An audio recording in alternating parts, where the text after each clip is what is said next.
from 6 balls and you did ball, and also the field expects you that really engages. Oh, thank you. Yeah, I think for us the thought process was making sure that there was tough options. I think if you go to your Yorker too early and you run two, it's hard to kind of keep 6 out. So we just tried to be positive and I suppose take the element of risk of the death, and it doesn't always come off, but today was good.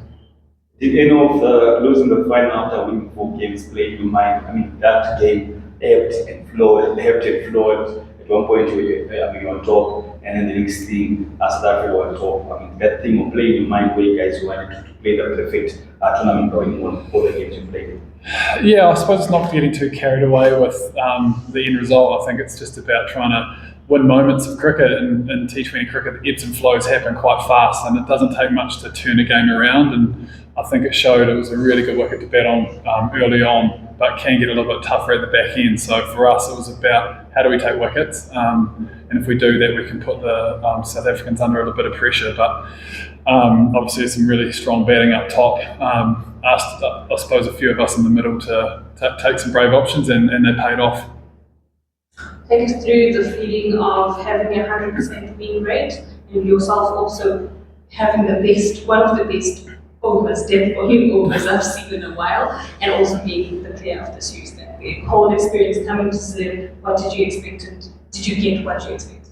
Yeah, we've loved it here. We've had such a great tour, and we've mentioned it before. We've got a big year of T20 cricket with the World Cup to look forward to. So for us, not getting too carried away with the results, but more a style of cricket we're playing, and how do we keep asking ourselves to, I suppose, grow in our roles and take the game forward. So different guys stepped up at different times throughout this whole try series, which is a pleasing thing, and there's still so many parts of our games we can grow from, but it was a great stepping stone towards where we want to get to. New Zealand seem to get teal at its prime for tournaments. It usually goes deep, like stuff like World Cups and so forth. Is this tri series format almost perfect for a team like a team?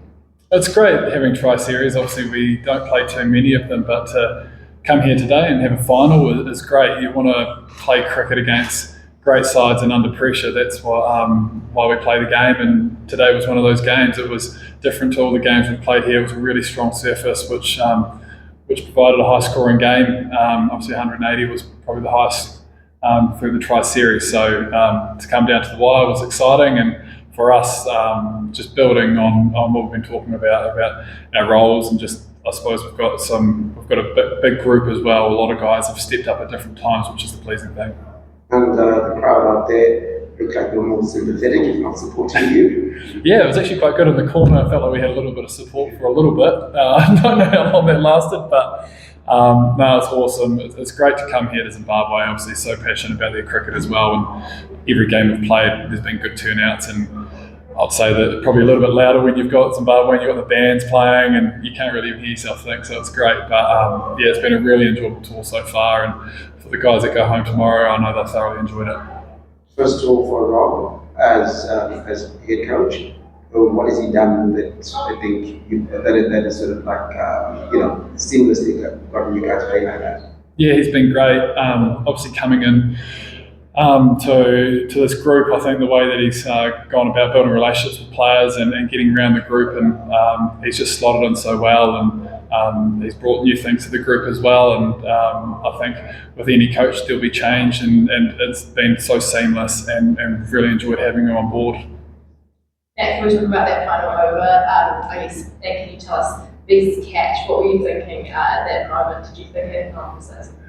Yeah, I was hoping he was going to catch it. It was a really good catch, and I think when you've got Raceway out there on the boundaries, one of the better fielders going around, so a lot of confidence. Just hoping that wind did its job and just held it up a bit, so that was good.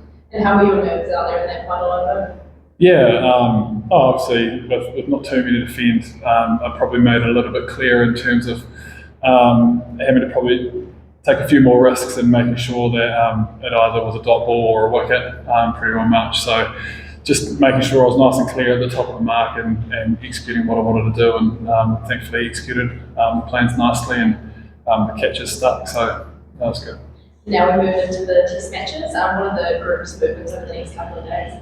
Yeah, so a few guys will go home. Obviously, it's been a great couple of weeks with the T20 group, and a few of the Test boys arrived last night, so looking forward to catching up with them at the hotel.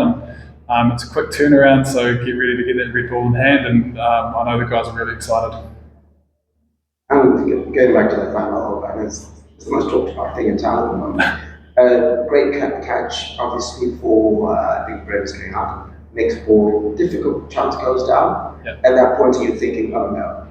No, not at all. I think you got to take the good with bad, and I think these guys, they take more catches than they drop, so I wasn't too worried. It was more just focusing on what I could do. Tough chance, and not many people probably get into that to create the chance. So he's an unbelievable fielder, and it is what it is. So thankfully we got over the line. Last question. What, with the experience that you have, what makes a good dead bowler? Yes. Bit of luck. No, I think obviously the key thing is wanting those overs. It's never easy, and they don't always go your way either. So it's something we all train at. And I think when you're talking about depth, it's not just the final over, it's actually the building up of that. I think the guys that had some really tough sets there, Duffy and also Zachy Folks, and they've done a great job. And the players are allowed to play good shots. There's some seriously impressive striking there as well. So for us to get to that position was probably the key thing. If you get it to the last over, you give yourself a chance, and we gave ourselves a chance, and we believe. So it was great to be over the line. From a bowling point of view, those wickets were still probably more subcontinent like. Do you feel like that they helped you away with the World Cup, and sort of what sort of length to bowl on surface like the one that we've seen throughout the tournament? Yeah, I think for us, we talk about a lot around adapting.